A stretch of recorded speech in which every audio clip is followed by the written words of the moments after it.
and cut short too soon. And it's something that a lot of people tend to experience in their lives at one point or another. And when I experienced that, I tended to create a story around it to kind of help process some of those things. So I'm just going to read you a brief snippet of that right now. April 30th, 1945. Jack had just stepped off the trolley on Massachusetts Avenue before stopping at the newsstand as he did every day to pick up the morning edition of the Boston Globe. He was on his way to work at A.E. Halpern in Northampton Street, where he hoped to make medical supplies that would be shipped to the front. Jack had already lost 2 buddies in the war, a fact that made the rumors of the impending and inevitable German surrender bittersweet. He had tried to enlist after Pearl Harbor, but was rejected outright by the Army doctor on account of the chronic issues he's had with his heart since birth. If only I'd been there, maybe things would have been different, Jack would often catch himself thinking. Maybe they'd still be alive. He couldn't let himself dwell on it. In her many letters, Anna had consoled him through his grief and the pain of not being able to enlist along with all of his pals. She assured him that he was doing his part to help the war, to help save lives. She was right. Medical supplies were sorely needed at the front and by nurses just like Anna. Jack liked to think that even though he and Anna were a million miles apart, in this way they were working together, that maybe she was using the same supplies that Jack made to save people on that Mercy ship in the Pacific.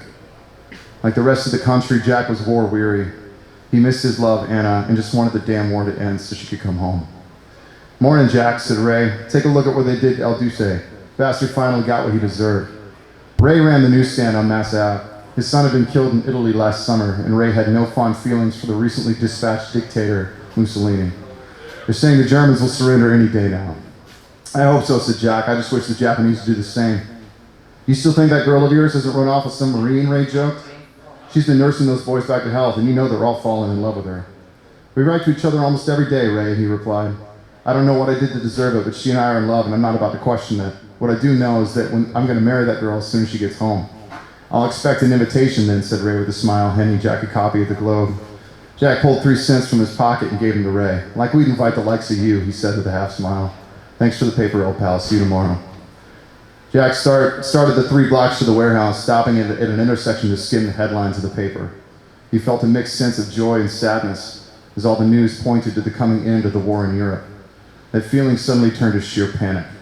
His heart dropped in his chest when he saw the headline halfway down the front page. "Jap suicide plane hits U.S. hospital ship near Okinawa." The first line of the column confirmed Jack's fears. It was the USS Comfort, Anna's ship. "Anna," he said quietly before stuffing the paper in his bag and turning to run towards her parents' house as fast as his legs and faulty heart could carry him. Stopping there. Yeah, it's called a cliffhanger. So this song's called Anna.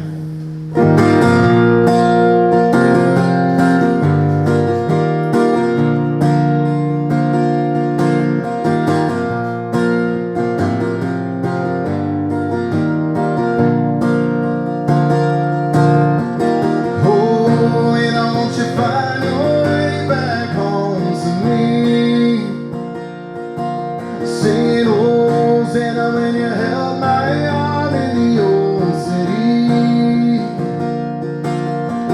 oh my, don't you come back down to me.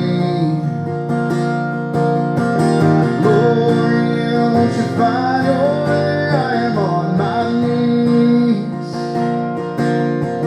Live my life like a rabid dog, with the range bound up like a loaded gun.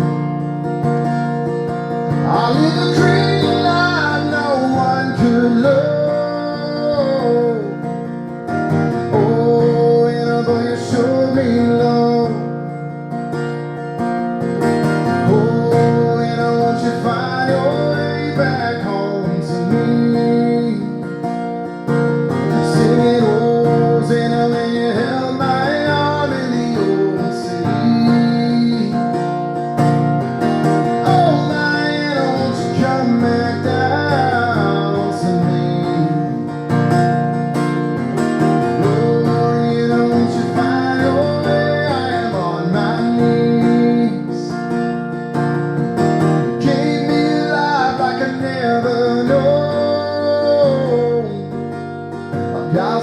somebody who deserved your call.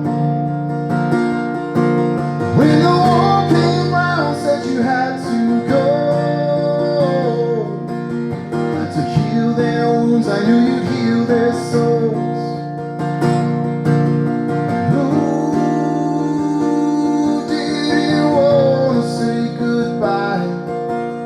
Ooh, why'd they have to take your life?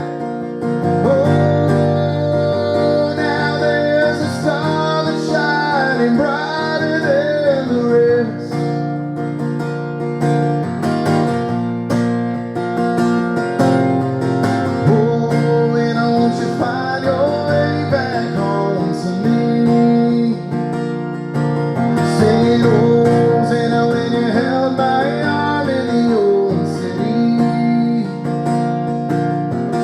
Oh,